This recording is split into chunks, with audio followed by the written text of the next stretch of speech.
sisters and brothers. Our lives, and the lives of our children and future generations are in danger. The Fukushima nuclear accident is the biggest threat that humanity have ever faced. This catastrophe is killing the life on the seas, and is polluting with radiation the planet Earth. Every day since the accident began 6 years ago, 300 to 400 tons of water has poured into the Pacific, where numerous radioactive elements enter the ocean, and bioconcentrate by orders of magnitude, at each step of the food chain. The planet Earth is being contaminated with poisonous radioactive elements, and as a result, the DNA of the living beings will deteriorate, accelerating the extinction of the species in the planet, including us. Hundreds of millions of us will have to die of cancers and diseases caused by the exposition to this radiation, and millions of moms will suffer abortions due to the deformations of their babies. Humanity and all the life in this planet is in danger, and mainstream media, as usual, don't say a word about this important issue, and keep us distracted with irrelevant things. So please, help to spread this video, since people deserve to know what's going on.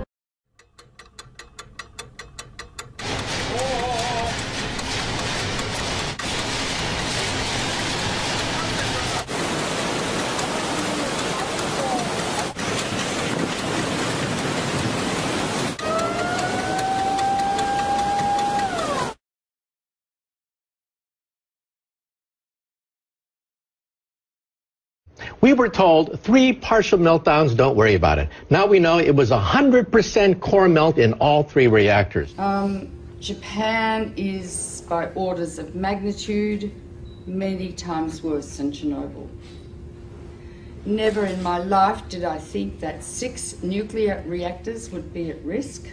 Well, TEPCO is like the little Dutch boy. All of a sudden we have cracks in the dike, you put a finger here, you put a finger there, and all of a sudden new leaks start to occur, and they're overwhelmed. Literally making it up as they go along. We're in totally uncharted territories. You get any nuclear engineering book, look at the last chapter, and this scenario is not contained in the last chapter of any nuclear engineering textbook on the planet Earth. So they're making it up as they go along, and we are the guinea pigs for this science experiment that's taking place. All radiation is damaging. It's cumulative. Each dose you get adds to your risk of getting cancer.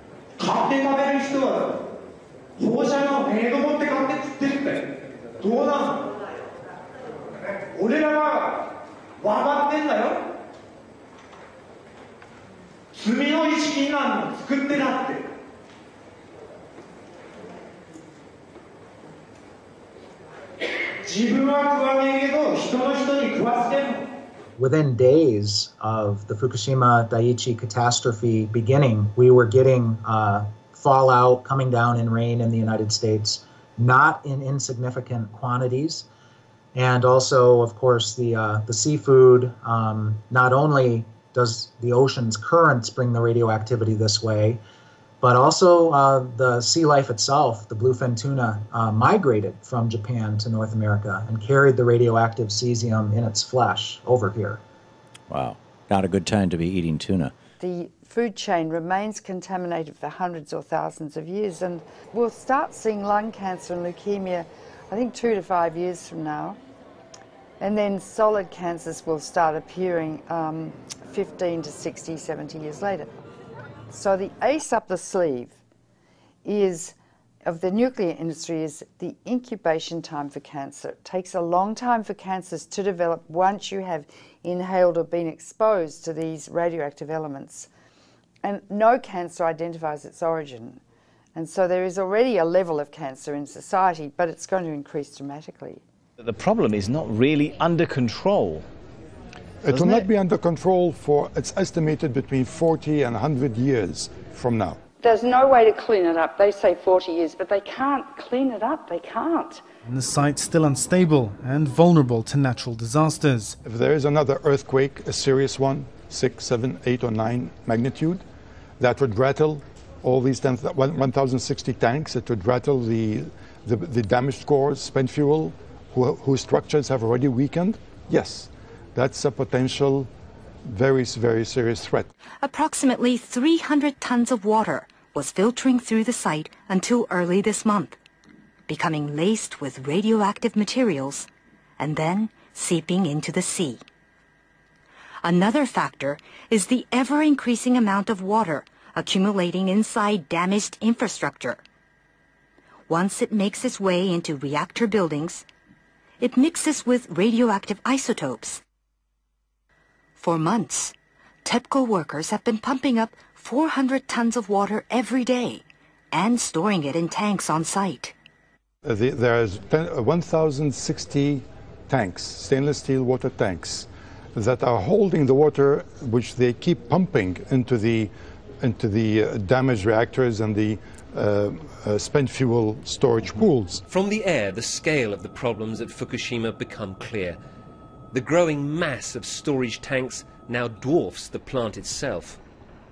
More than 1 million tons of highly radioactive water is now stored here. But the tanks have been hastily built. They're made of steel plates, bolted together, rather than welded. Last week, workers detected a major leak in one of those tanks. About 300 tons of water escaped, releasing several quadrillion becquerels of radioactive particles. Experts have often pointed out how vulnerable they are to damage. The tanks, though, have been put together very quickly. There's no guarantee they'll last. Their seals are made of rubber, and the joints and bolts are corroding, and they may last not more than 5 years. So the tank farm has grown dramatically, and it's on the hill. Of course, the problem is, because it's on the hill, the water flows down, and if there's an earthquake, all of these pipes are held together with plastic piping, not much different than what you've got on a swimming pool. So the plastic pipe will snap, and that water will just run right down that roadway directly into the ocean. The contamination has been leaking into the water? Very likely since the explosions and the meltdown at Fukushima Daiichi in March of 2011. Wow, that is quite a long time. Now, how much and what sort of radiation is leaking into the Pacific? I know there's all different types, so if you can explain that in a little detail. Well, clearly what we've seen now is the movement of radioactive hydrogen, tritium, which is a mobile radioactive isotope, but clearly radioactive cesium, 134, 137, strontium-90. We're seeing a full range of radioactive contaminants now moving, which indicate that the damaged cores of these reactors, the meltdowns themselves, are now contributing to the contamination of the Pacific Ocean and groundwater that's moving at about a rate of 300 to 400 metric tons per day. So that radiation has been leaking into the water and polluting the fish continuously for the last 2 years. Radioactive iodine-129, its half-life is 17 million years, plus strontium, plus cesium, plus tritium, and I could go on and on and on. If it gets into the sea, the algae concentrated hundreds of times, then the crustaceans concentrated hundreds of times, then the little fish, then the big fish, then us. Because we stand on the apex of the food chain. You can't taste these radioactive elements, you can't see them, and you can't smell them. They're silent. This graphic shows the gradual contamination of the Pacific Ocean due to leaks of radioactive water from the crippled Fukushima nuclear plant in Japan. The simulation, which was run by a German Marine Research Institute, shows the entire Pacific waters being polluted by radioactive water in just 6 years. We are dealing with diabolical energy. E equals mc squared. It's the energy that blows up nuclear bombs. Einstein said, nuclear power is a hell of a way to boil water. They need to remove those fuel rods from the pool because if there's another earthquake, Building 4 would go down probably, and all those fuel rods would be exposed to the air and they would burn.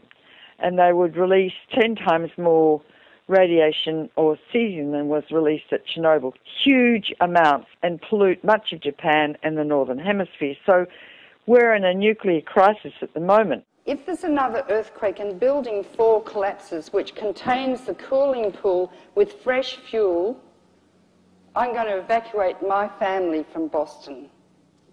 So they've put a crane on top of that building, which is shaky anyway.